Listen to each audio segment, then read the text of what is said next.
What's up guys, welcome back to our YouTube channel. तो भाई आज हम बात करने वाले हैं कुछ ऐसे दो स्टॉक के बारे में जो कि पीएसयू स्टॉक है, यानी कि सरकारी स्टॉक है। यानी कि आपको सरकार का वादा कि ये कंपनी डूबने वाली नहीं, पर एट द सेम टाइम ये इंपॉर्टेंट है कि कौन से सेक्टर में आप स्टॉक में इन्वेस्ट कर रहे हो। तो जैसे फॉर एग्जांपल आज हम जो बात कर रहे हैं वो करने वाले हैं बैंकिंग स्टॉक के बारे में।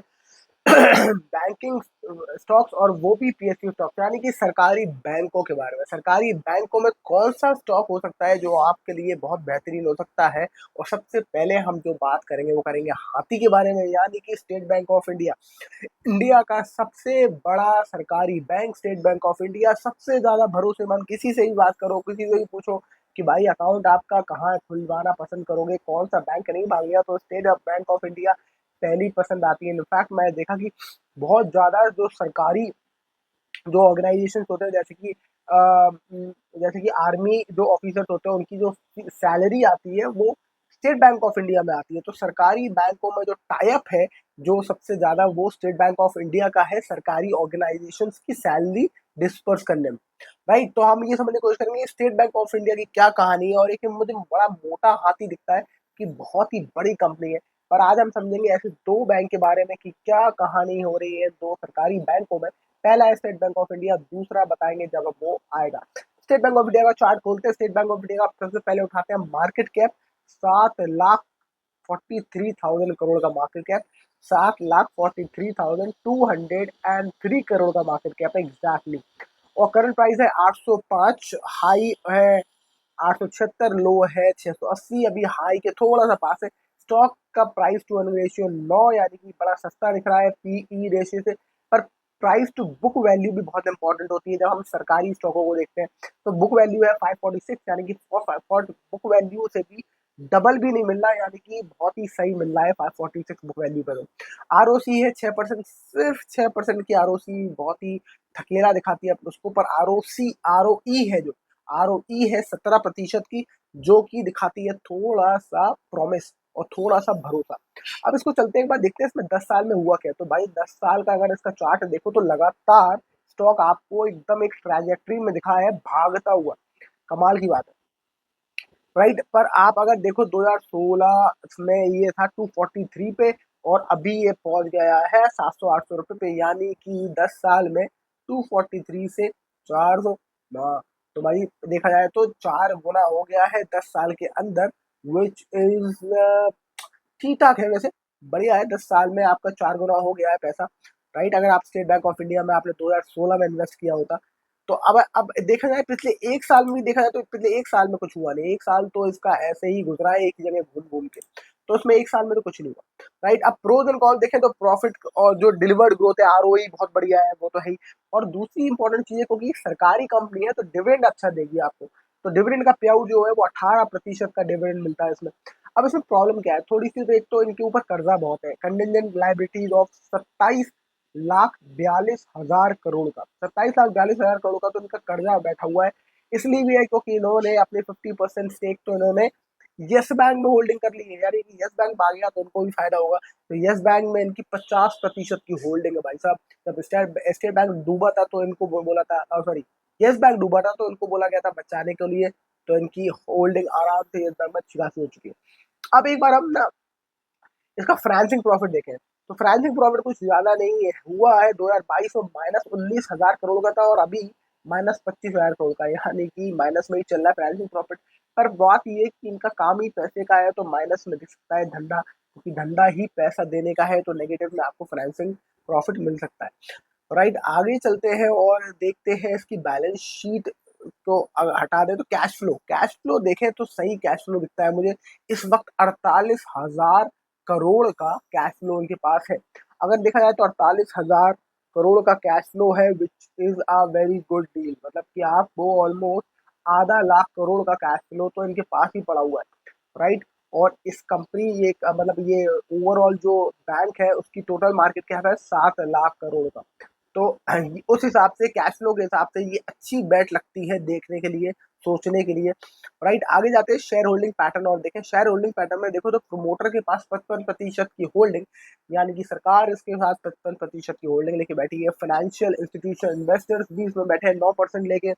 डीआईआईज काफी है 7%, और पब्लिक है सिर्फ 7%। तो सॉरी DIA है 27%, 27% तो डोमेस्टिक इंस्टीट्यूशनल इन्वेस्टर्स लेके बैठे हैं और पब्लिक के पास है सिर्फ 7%, यानी कि पब्लिक के पास होल्डिंग इसकी कम हो रही है। तो मुझे अब ये लगता है कि अगर पब्लिक के पास होल्डिंग कम है तो प्रॉमिसिंग हो सकता है यहाँ से ये स्टॉक चल सकता है, राइट। तो आपका क्या फैसला होगा, आप खुद सोचिए। मुझे ये काफी मोटा हाथी लगता है, इसलिए मैं ऐसे स्टॉक्स में इन्वेस्ट करना ज्यादा बहुत ज्यादा इंटरेस्टेड नहीं होता, क्योंकि जब शेयर बहुत बड़ा हो जाता है, मार्केट कैप बहुत ज्यादा बड़ा हो जाता है, तो उसका भागना थोड़ा सा स्लो तो हो जाता है बॉस। चलिए इसके बदले देखते हैं एक छोटा बैंक, हम सरकारी बैंक, इसका नाम है हमारे सामने union bank. Union bank of India 99,000 crore का, 1 लाख करोड़ के आसपास के पास का इसका मार्केट कैप।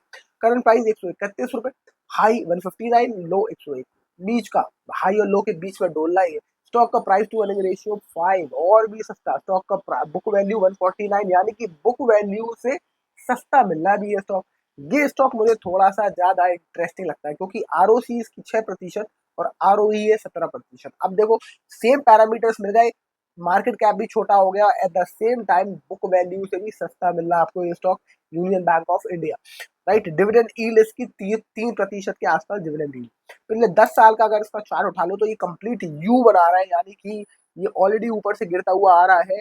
अगस्त 2015 में ये 200 रुपए का था और अभी ये 134 का है, मतलब ये और नीचे हो गया है। मतलब ये बहुत नीचे गया था क्योंकि ये कोविड के टाइम पे गया होगा ना, 31 रुपए का आ गया था मेरे भाई, 2020 में ये 31 रुपए का आ गया था। तो ये पूरा कंप्लीट एक यू बना रहा है, वापस 134 पे पहुंचा है, बुक वैल्यू से अभी भी सस्ता दिख रहा है।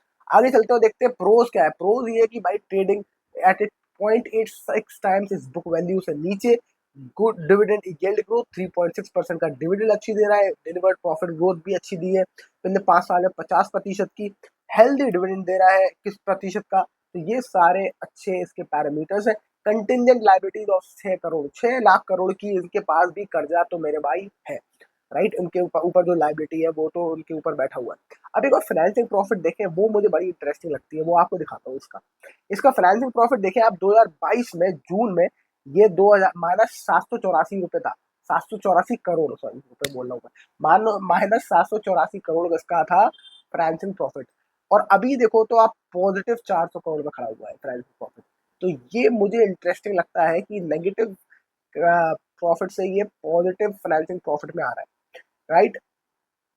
और आगे चलते हैं हम इसको एक बार कैश फ्लो और देखते हैं। आप कैश फ्लो भी देखो, मार्च 2014 में इसका कैश फ्लो था 2,000 करोड़, अभी ये 17,000 करोड़ के कैश फ्लो पे बैठा है। अब आप ये सोचो 17,000 करोड़ के कैश फ्लो पे बैठा हुआ है, अगर कैश फ्लो इंडिकेटर के हिसाब से अगर इसको 30 से मल्टीप्लाई करें, अगर आप 20 को लगा लें, 20 को मान लें 17,000 की जगह 20 मान लेते हैं, तो 3 to the 6 इस तरीके, राइट राइट राइट राइट, यानी कि 6 लाख करोड़ के आसपास का इसका मार्केट कैप होना चाहिए। और 6 लाख करोड़ के हिसाब से मार्केट कैप के जगह ये अभी आपको मिल रहा है 1 लाख मार्केट कैप करोड़ पे, 1 लाख के मार्केट कैप पे, यानी कि बहुत ही सस्ता दिख रहा है उस हिसाब के वैल्यूएशन के हिसाब से। तो अब इसका एक बार शेयर होल्डिंग पैटर्न भी देख लेते हैं। शेयर होल्डिंग पैटर्न आप देखोगे तो आपको बड़ा मजा आएगा, क्योंकि इसमें पब्लिक की होल्डिंग और कम है।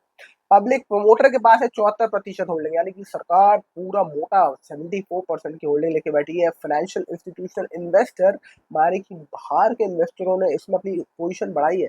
पिछले 2025 मार्च में था 7%, 7.11, और अभी 7.7। तो थोड़ी सी इन्वेस्टिंग इसमें बढ़ी है अपनी पोजीशन। इनफैक्ट मार्च 2025 में 11.6 थी डोमेस्टिक इंस्टीट्यूशनल इन्वेस्टर्स की पोजीशन, और अभी इसमें 11.9 है। तो पब्लिक की पार्टिसिपेशन कम हो रहा है, क्योंकि पब्लिक की होल्डिंग सिर्फ और सिर्फ 5.9% है, 5.6%। और डोमेस्टिक और FII इसमें अपने स्टेक्स बढ़ा रहे हैं। तो मुझे ये एक बड़ा प्रॉमिसिंग बेट लगता है। यूनियन बैंक ऑफ इंडिया एक छोटा सा, मतलब बहुत ज़्यादा छोटा तो नहीं है, 1 लाख करोड़ के आसपास तो ये भी पहुंच रहा है, पर एक कंपैरेटिवली छोटा सरकारी बैंक है, ज़्यादा अच्छे रिजल्ट दे रहा है, भाग रहा है, फाइनेंसिंग प्रॉफिट भी इसने अपनी बेटर करे हैं अपने उस हिसाब से। और ROE देखा जाए तो स्टेट बैंक ऑफ इंडिया के बराबर ROE है, सरकारी कंपनी है, डिविडेंड आपको दे रही है। तो उस हिसाब से देखा जाए तो मुझे यूनियन बैंक ऑफ इंडिया एक सस्ती बैट लगती है, बिकॉज अपनी बुक वैल्यू से भी नीचे गिर रहा है, मिल रहा है, ये भी एक रीजन है, राइट। तो कैश फ्लो इंडिकेटर से हिसाब से भी सस्ता है। तो सारी चीजें देखें तो आप यूनियन बैंक ऑफ इंडिया एक सरकारी बैंक में अपनी पोजीशन बना सकते हैं, पर आपका डिसीजन खुद का होना चाहिए। और ये डिसीजन किसी भी इंसान से इन्फ्लुएंस्ड नहीं होना चाहिए। तो ये आप अपना डिसीजन खुद लें और मेरा काम है आपको बताना। आई होप आपको वीडियो समझ आया हो। Yes, like, channel, subscribe. I will see you next. Thank you so much for watching. Bye bye.